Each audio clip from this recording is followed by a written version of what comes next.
Nelle previsioni su questo canale ogni tanto capita che ci becchiamo anche. Ciao a tutti i magiciastanti di questo canale, io sono Luigi in modalità estiva perché a Torino in questi giorni fa caldissimo, fa veramente tanto caldo, quindi di conseguenza ci adeguiamo anche con l'abbigliamento, un po' tamaro, vabbè, ma è è una dei miei lati, della mia indole, soprattutto casalinga, quando fa caldo. Un po' tamaro io lo sono, ma non è questo, vi saluto con una bellissima Raise the Alarm.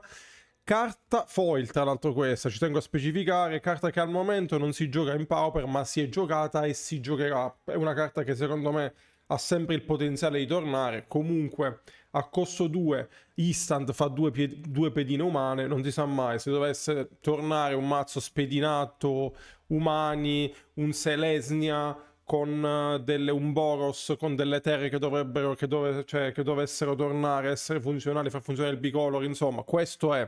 Quindi Raise the Alarm oggi bella, una delle mie carte diciamo più iconiche per la mia storia con Magic, The Gathering. Analisi metagame Pauper aprile 2026, consueta chiacchierata mensile che ci facciamo sul meta Pauper andando a vedere l'evoluzione del meta share, quindi questa non è una tier list, questa è guardiamo il meta share, guardiamo gli scostamenti, vi consiglio di andare a vedere anche i video degli altri mesi, così potete capire anche se ci becchiamo, perché a volte diciamo delle cose tipo secondo me salirà questo mazzo, scenderà questo mazzo, poi magari succede o magari non succede, però potete andare a vedere gli altri video nello specifico per andare a capire poi se a volte ci prendiamo.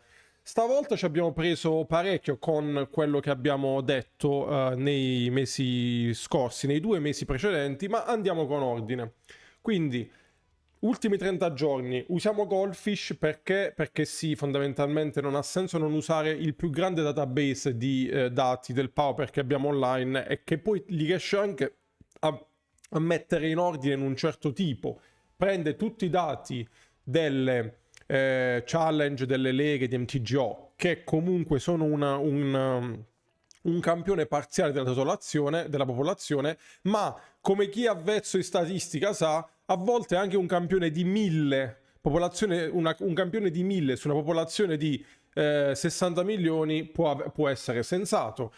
Questo non è propriamente il caso e vi spiego perché non è un campione casuale, nel senso che vengono presi quelli che performano di più, perché sia i top 32 delle challenge che le leghe, i 5-0 delle leghe sono i mazzi più performanti, quindi in questo caso specifico da statistico e da uno che ci ha tatuato 1 milione di formule sul braccio, non so se questa cosa la sapete, io ho una passione per la matematica e per la statistica, al tal punto da essermi tatuato, non so se si vede, ma una miriade di formule, quelle che io reputo più belle, più significative, della fisica e della matematica, e soprattutto della statistica, sul mio braccio. Lo statistico che in me vi dice che non è un campione significativo, ma non per questo è nullo, non ha senso vederlo, non ha senso guardarlo. Io ho sentito delle cose ultimamente, ragazzi, in altre live, in altri contenuti, non voglio dissare nessuno, ma anche da gente che stimo, cioè anche non voglio fare noi, però ho sentito dire che per il Paupergeddon non andava bene il campione perché mancavano 20 mazzi, ma il campione era più che significativo della popolazione, basta veramente avere le basi di statistica per saperlo.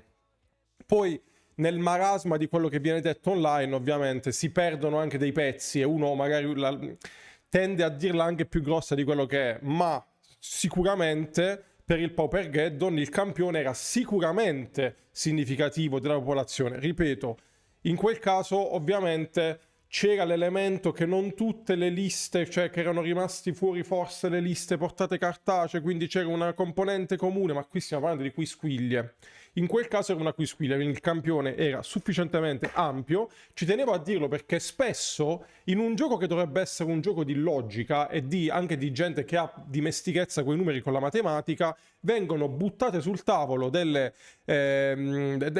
cose che non hanno né capo né coda, come se fossero le carte che lanciano sul tavolo i giocatori di standard, perché sapete che standard è un gioco, è un formato dove basta lanciare le carte sul tavolo. Finiti, a differenza dei formati eterni dove anche lanciare una brainstorm devi capire, cioè lanciare una brainstorm lanciata bene, ecco, ce ne vuole di esperienza per farlo. Finiti i simpatici, non me la sto prendendo con nessuno, però ci tenevo, visto che è uscito il discorso statistico, campione e quant'altro, ci tenevo a fare un po' di chiarezza, perché non è che chiunque può dire qualsiasi cosa soltanto perché ha un microfono, bisogna anche saper decontestualizzare e sapere di quello di cui si sta parlando. Poi io che lo faccio di lavoro da una vita e di passione, le mie passioni sono tutte collegate alla statistica, in un modo o nell'altro. Sento di avere la possibilità anche diciamo, l'esperienza, le conoscenze per poter dire la mia su questo, e lo faccio a prescindere dalle formule statistiche tatuate sul braccio. Detto ciò, forse è durata pure troppo questa intro, però metagame Pauper, quindi partiamo con il mazzo più giocato ultimi 30 giorni, Mono Red Madness. Sono stupito? No. Sono sorpreso? Assolutamente no. Perché non sono sorpreso, non sono stupito? Perché per me è il mazzo più forte. Per me questo è il mazzo più forte presente nel formato in questo momento. Questa è la lista stock che viene giocata, quindi Epicuro di Voldaren, Kessing, Sneaky Snaker, le tre gatte. Se seguite poi tutti gli altri miei contenuti, sapete che non sono un fan di giocare tre cecchini, ma io ne giocherei sempre 4. Ma così è, la maggior parte delle persone giocano 3 cecchini, quindi magari avranno ragione loro. Tra l'altro sono irradiato dal sole, metto un attimo, modifico sta cosa. Dicevamo sicuramente lista forte a prescindere dal numero di cecchini che si giocano, ha delle giocate che sono assolutamente unfair per quanto riguarda un formato come il Pauper. Qua, vabbè, questa lista specifica vediamo addirittura un doppio campfire, così, cioè non sono troppo d'accordo, però a prescindere, ecco, parliamo di una lista che secondo me, se verrà toccato qualcosa, sarà su Mono Red Madness, perché è veramente troppo forte, lo dico anche da giocatore di Mono Red Madness. Credo di manovrare abbastanza bene il mazzo, quindi non mi converrebbe che venisse sballato qualcosa, però ecco, trovo che punisca davvero tanto qualsiasi mazzo lento, senza life gain, cioè obbliga veramente delle strategie di risposta molto precise. Quindi ecco, questo Mono Red Madness. Blue Terror, che però in realtà è Dimir, e qua c'è il discorso. Io Dimir l'avevo detto, lo dico da tempo, è più forte secondo me di Mono Blue. Dimir è più forte di Mono Blu, fa risultati ultimamente, ma ormai non solo da oggi, più consistenti. In Pauper News vediamo anche che vince delle challenge.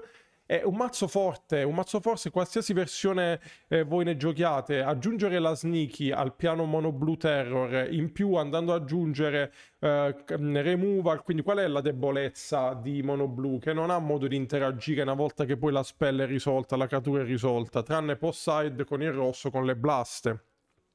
Invece aggiungendo il nero si hanno delle situazioni diverse, c'è anche life gain con Fangs e altre carte simili, ma le rimozioni, cioè ti permettono quindi di tenere più a bada la board. Anche le vratte possono poi essere aggiunte di side contro i matchup, e qui c'è Arms of Adar ad esempio, contro i matchup più complicati, Confession contro gli altri Mono Blu. Insomma è un tipo di archetipo che trovo più solido, e che in qualche modo questa cosa qui si sta vedendo anche nei dati. Quindi nell'analisi metagame di aprile, ecco, questo è il secondo, ultimi 30 giorni è il secondo archetipo più giocato, quindi addirittura ha preso qui, è uscito quasi Mono Blu, qua ci mette Blue Terror mettendo Dimir, o unifica, non lo so, adesso questo è da capire, però non vedo Mono Blu, quindi sta unificando, perché appunto la variante più giocata di Mono Blu è diventata Dimir. Questa cosa è una cosa che avevamo anche previsto. Sbagliamo tante volte pure noi, io tipo Mono Bianco, cioè per andare a dire un'altra cosa che invece ho detto ed è stata cannata completamente. Mi aspettavo un Mono Bianco che avrebbe dominato nei primi 3-4 posti il meta dopo l'uscita di Leonardo. Questo non è successo. Mono Bianco è salito, però non ha impensierito i mazzi più forti, nonostante il matchup molto positivo con Mono Blu, però secondo me ha fatto in modo anche, ha partecipato a questa discesa di Mono Blu Terror, a vantaggio di Dimir. Questa è la mia opinione. Grixis, terzo mazzo più giocato, poi vediamo anche la differenza negli ultimi 7 giorni, con gli Utron Monitor, quindi è salito molto Grixis, andando a prendere poi il posto di quello che era Jund, perché Grixis Ha preso il posto di Jund come mid-range più giocato fondamentalmente. Questo è un mazzo combo, non è aggro, è combo. Questo è un mazzo tempo contro il tempo. Questo è un mazzo mid-range, come anche Elfi alla fine un mid-range. Però Grixis prende un po' il posto di Jund. Va a prendere Utron Monitor, una carta che adesso sta calando anche un minimo di prezzo MTGO. Questa è una cosa positiva per chiunque voglia prenderla. Parliamo di un mazzo bello, un mazzo forte che sicuramente deve ancora trovare però le 75 stock che secondo me passano dai 4 Utrom. Questa è una mia opinione, però non sono un giocatore hardcore dell'archetipo. Ci sono dei ragazzi che lo giocano con consistenza, tipo Cappello di Paglia, e lui anche gioca 2 Utrom, quindi questo è evidentemente si ci sta andando in quella direzione là, quindi andando sul doppio Utrom. Poi abbiamo visto anche delle versioni di Ymir senza lo sciamano, in Pauper News ad esempio l'abbiamo analizzata, quindi ecco, secondo me la corsa alle 75 è ancora, alle migliori 75 ancora apertissime. Elfi, che li vuoi dire? Uno dei miei mazzi preferiti, vincitore del Paupergeddon. Questa è proprio la lista del vincitore del Paupergeddon. È un mid-range, è diventato anche Elfi. Chi segue il formato, lo dico perché magari c'è qualcuno che guarda solo questi video senza poi seguire troppo il formato, quindi video di analisi metagame. È ormai un mid-range, le chiusure non sono Elfi, c'è l'Hydra, c'è l'Avenging Hunter. Fare iniziativa di terzo è rilevante, è molto forte chiaramente in un formato come il Pauper. C'è l'Ent, c'è il Sagu in questo caso che ti può fare anche la chiusura, oltre al Timberwatch che è la chiusura per eccellenza, poi di Elfi in Pauper. Pesca come un dannato, Lead the Stampede, Winding Way, insomma. Ne abbiamo di modi anche per interagire poi con la board, con Emergence. Si è scelto io non sono un fan di Emergence, però si sta giocando questa anche contro il rosso con Vitugazzi, la Well Wisher. Ci sono delle carte che ti fanno fare vite, o il Bobone che viene messo, che sia Paladino che sia Primordial Pachyderm, adesso che è entrato con TMNT.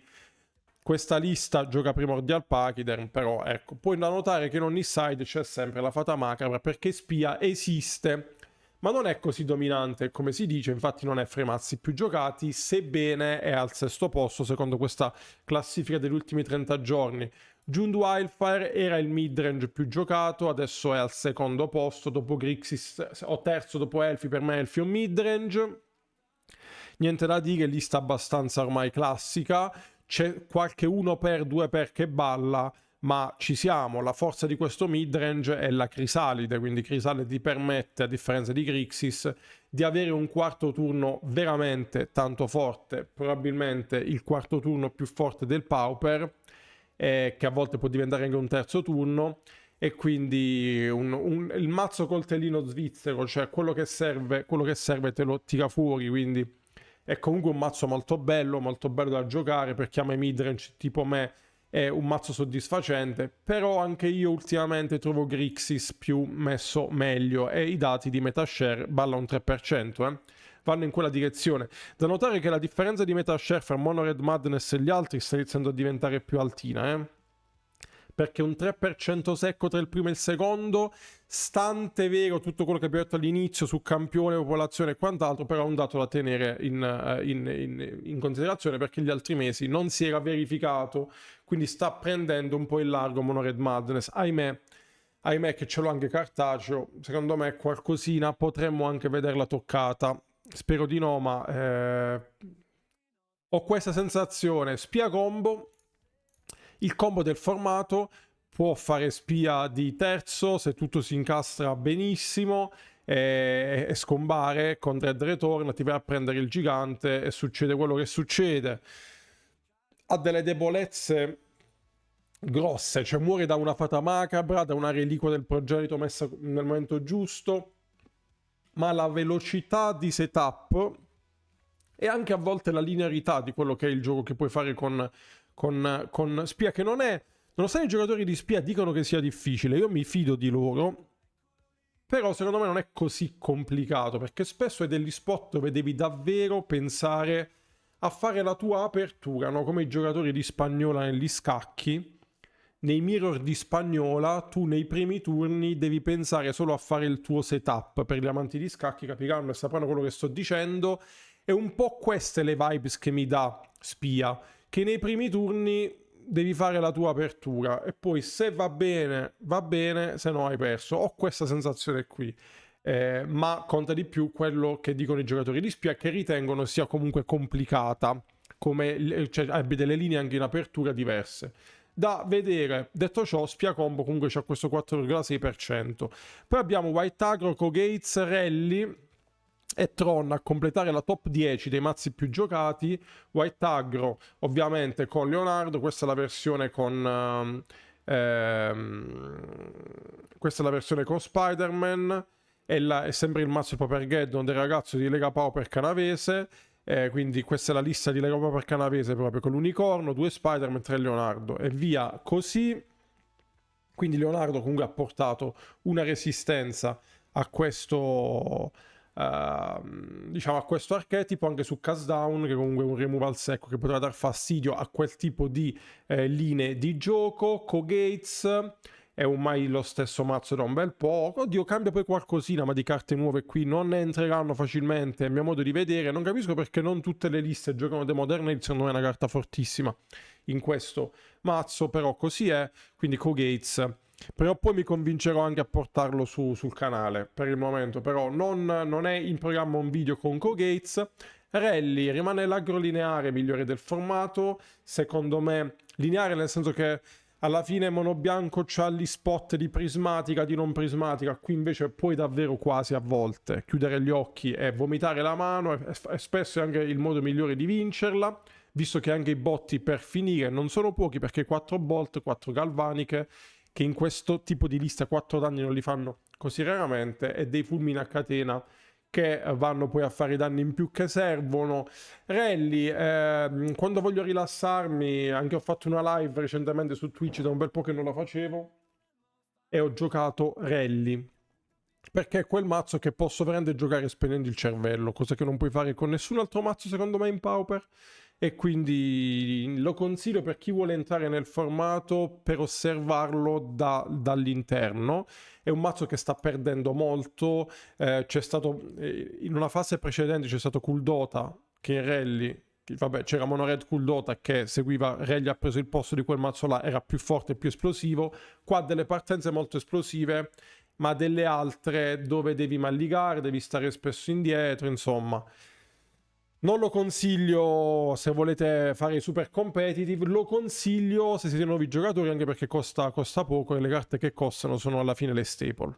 Quindi ecco, questo è Trono nelle varie versioni, Boboni, versione Boboni, versione i miei retriever e quant'altro.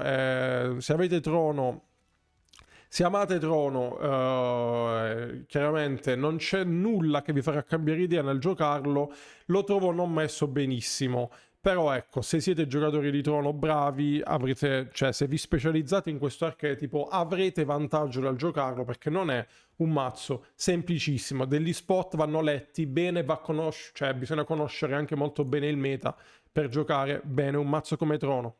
Madness Born, ossia la versione mono red con fondamentalmente i life gain, quindi Vampire Kiss e quant'altro, sta scendendo parecchio. In un momento 3-4 mesi fa era il mazzo più giocato, quindi senza poi che sia cambiato troppo, semplicemente si scoprono nuove linee, il meta si aggiusta, quindi Madness Born ha perso un po', però rimane comunque un mazzo valido, come anche Giardini, che qua è basso perché online probabilmente giocarlo, non è che ci sia solo online qua, ci sono anche i dati di molti tornei cartacei, però la maggior parte dei dati sono online. Online è meno divertente da giocare, per me non è divertente nemmeno offline, però Giardini, il control del formato con i ratti e la cripta e quant'altro. Se volete video in cui parlo di più dei mazzi, ci sono i video di gameplay che voi trovate sul mio canale, dove faccio sempre deck tech più analizzo un matchup, e anche in Pauper News, la rubrica settimanale che faccio ogni lunedì, ci soffermiamo di più sulle scelte di deck building dei mazzi che fanno il risultato, quindi giusto perché questi tipi di video sono alla fine più prendono un tipo di pubblico più ampio, anche meno specializzato di quegli altri video che faccio. Famigli sta scendendo, noioso da giocare, secondo me, mi perdonino i fan di Famigli, io non. Nel senso, ha delle difficoltà. Allora, il mazzo non è fortissimo, in più veramente giocarlo, ecco, avete capito, già vedete l'arcomante, capite che tipo di meccaniche ci sono dietro, Famigli, ecco. Però fa parte anche di quei mazzi che potete fare 5-0 nelle leghe, vincere eventualmente le challenge, anche se Famiglia da un po' che non fa un risultato bello. A differenza magari di Dimir Fate, che è secondo me sottogiocato rispetto a quello che poi sono le vittorie che fa. Quindi Dimir Fate, bella scelta, secondo me è un mazzo sottovalutato, credo possa essere uno dei mazzi che va a salire. Adesso non dico come Mono Blu, però Dimir Fate io credo che sia uno di quei mazzi che va a salire. Poi c'è Gruul Ramp, che è il mazzo che fondamentalmente Mono G Stompy con l'aggiunta di Crisalide. Questa versione che ci fa vedere in questo specifico Goldfish è la versione con i cascanti, c'è anche la versione proprio Mono G precisa con solo le crisalidi. Comunque è il classico Gruul bot e boboni, quindi chiaramente con l'obiettivo di fare iniziativa anche qui più presto possibile, che contro Giardina ad esempio, che dovrebbe essere nemico di un mazzo del genere, non la acchiappa più la partita se fate iniziativa in early game. Vediamo altri mazzi sparsi. Poi c'è Boggles, Dimir Terror. Quindi qua com'è? Cioè impazzisce Blue Terror e Dimir Terror. Cos'è che cambia? Questo è interessante come cosa, perché se metto Dimir Terror c'è Terror e Angler. Se metto Blue Terror, che cos'è che c'è? Uguale. Terror Angler, vabbè, qua c'è una confusione inside. Qua è una confusione inside che ha fatto Goldfish. Don't Try This at Home. Ovviamente c'è un chiaro errore perché anche questo è Dimir, da capire, però, vabbè, andatevelo poi a spulciare, ma Dimir Terror sicuramente una metashare molto più alta dell'1,6 ultimamente, e qua secondo me c'è un errore, invece di separare Mono Blu e Dimir ha diviso. I database di Goldfish hanno fatto questa piccola imperfezione, Mono Blu Fatine, poi Orzhov, che qua non so che mazzo ci fa vedere di Orzhov, ma ci sono dei mazzi, ecco questo nello specifico. Orzhov, ecco, occhio a questo Orzhov Agro con i ninja. Occhio a questo Orzhov Agro con i ninja. Secondo me non è assolutamente male. E c'è ancora tanto da lavorare su questa lista, quindi attenzione, questo potrebbe essere una sorpresa. Per adesso è poco giocato, poco nei radar, però potrebbe essere una sorpresa, ne abbiamo anche parlato in una puntata di Pauper News. Però ecco, il discorso di potersi rimettere in mano il Famiglio, rigiocarlo con pescare carte, fare Bolt vivente, insomma, i volanti, le cose, c'ha le sue giocate forti. In questo caso anche con il coltello, non tutte le versioni sono con il coltello, però diciamo il cuore è usare i ninja per andare a fare molto vantaggio con delle creature che già vantaggio lo fanno, perché Famiglio già fa vantaggio. Te lo rimetti in mano, giochi Orokusaki che fa vantaggio, Traveling Expert fa vantaggio, Potenziale fa vantaggio, lo riprendi in mano con Skyfisher, insomma è un mazzo così, è un tipo di archetipo che guadagna dal farsi tornare le carte in mano, e quindi perché no effettivamente l'aggiunta di Orokusaki e Leonardo Big Brother, quindi un'evoluzione di quello che è Orzhov Coltello, Orzhov Rimbalzino, che secondo me potrebbe essere sviluppato bene, potrebbe avere un'evoluzione interessante. Black Sacrifice, Ruby Storm, questo ovviamente è più noioso da giocare online, insomma è più forte di quello che dice la metashare, ma questo è un discorso di tier list. Chissà se faremo la tier list. Secondo me ad aprile è difficile, a maggio potrei pensare di farlo, perché allora il metashare secondo me è più interessante vederlo mese per mese. La tier list ogni mese in un formato come il Pauper si rischia un po' di ripetersi, quindi farò, visto che l'ultima ancora sta venendo guardata, ed è giusto perché è un contenuto stramega fresco, perché non è che scade, è stata quella fatta prima del Paupergeddon. La mia intenzione è farla pre-Paupergeddon, però Se c'è poi il bisogno, la necessità, se mi rendo conto che ci può essere qualcosa di figo, magari con un ospite, potrei anche pensare di farla a maggio. Ad aprile no. Ad aprile una tier list difficilmente uscirà. Tranne se mi sveglio me la faccio da solo, capisco, però invece quello che uscirà è la recensione Pauper di ogni set. Quello cercherò di farlo uscire impegni della vita permettendo, quindi Mono Black Sacrifice, Ruby Storm, Hitset Terror, quindi Terror in tutte le versioni, Dredge, Giardini versione Food, Ponza, Muri Combo, Turbo Fog, cioè capite quanti mazzi che ci sono in Pauper? Vabbè, qua Dimirko è impazzito, cioè vabbè, perché c'è Agorov Bolas, quindi è Dimir contro. Questo sono tutte versioni di Dimir Terror per quanto mi riguarda. Gian Gardens, Trono, Effimere Trono, Mono White Heroic. Questo qui, aspettatevelo presto sul canale, altro mazzo sottovalutato secondo me.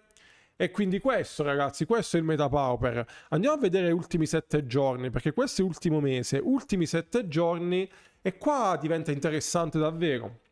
Perché ultimi 7 giorni Mono Blu, cioè Dimir Terror, è il mazzo praticamente più giocato, anche se il campione statistico è quello che è, però è il mazzo più giocato. 7 giorni non sono niente, 14 giorni però anche, è la tendenza degli ultimi giorni. Chiaramente questo video viene registrato giorno tot ed esce giorno tot, quindi nel senso sono dati freschissimi, aggiornatissimi quelli che vedete nel video, perché viene registrato il giorno stesso o al massimo il giorno prima le mie analisi metagame del mese. In questo caso chissà se la farò registrare il giorno prima o il giorno stesso, ma cambia poco. Quindi... Però vedi White Tag ultimi 14 giorni, è da monitorare la situazione, però 30 giorni è un cambiamento statistica più ampio, però ci può far capire i trend. I trend sono che rimane solido Elfi, Affinity, cioè più o meno cambia, però sale Aggro, sale Mono Blu, e crea un divario importante tra l'altro la situazione fra i primi due mazzi più giocati e il terzo, perché 12 e 3, 11 e 8, differenza minima di 0,5 e poi c'è 8,2, quindi scendiamo di 3 punti percentuali e oltre, e poi con Grix si scrolla, che è più una configurazione da meta competitivo, passatemi il termine, il paragone. Quindi continuiamo a monitorare, io spero che queste analisi metagame vi siano utili, vi siano di compagnia, vi piaccia ascoltarle. Noi ci vediamo, come al solito, al prossimo video, che in questo caso credo che sarà un gameplay. Grazie mille sempre per guardare i miei video, per mettere like, punti hype, commenti, condivisioni, insomma quello che fate ormai di default. E noi, come dire, ci vediamo al prossimo. Sottolineo che la polemica iniziale era non voleva essere dissing, voleva essere e sono anche aperto a confronto, assolutamente sono aperto a confronto senza nessun tipo di problema, però non capisco perché in questo tipo di verticale c'è chiunque possa pensare di essere esperto di qualcosa e parlarne solo perché è un microfono, o meglio, ok Magic, ma i numeri non è una cosa opinabile, cioè il discorso di campione, popolazione non sono cose opinabili, sono le basi della statistica. Se uno non le padroneggia, perché doversi ergere a esperto di queste cose o comunque sottolinearne le pieghe se non sono giuste e non sono corrette? Infatti poi chi mastica di più poi lo vede che c'è un problema, però ecco, era solo un obolo di crescita collettiva, quindi se fa piacere poi si può approfondire questo discorso anche sul Discord, sui social, però ecco, la maggior parte dei campioni che noi vediamo su Magic sono assolutamente affidabili nei confronti della popolazione, o comunque può cambiare qualche virgola percentuale o qualche percentuale, ma come dicono appunto gli statistici, la big picture è quella, quindi non c'è da dire però così, ma allora è uno scandalo, oppure cioè non è salutata la parola scandalo, però per dire no, ma questo cambia tutto, no, non cambia niente, è così e basta. Poi se si vuole fare polemica su ogni cosa, io sono il primo, però sui numeri proprio mi dà fastidio quando sento delle cose buttate sul tavolo come fanno i giocatori di standard con le carte di Magic, così senza nemmeno guardare, perché chi gioca a standard butta le carte sul tavolo. Non mi piace, quindi con questo dissing per chi gioca a standard chiudiamo il video. Grazie ancora.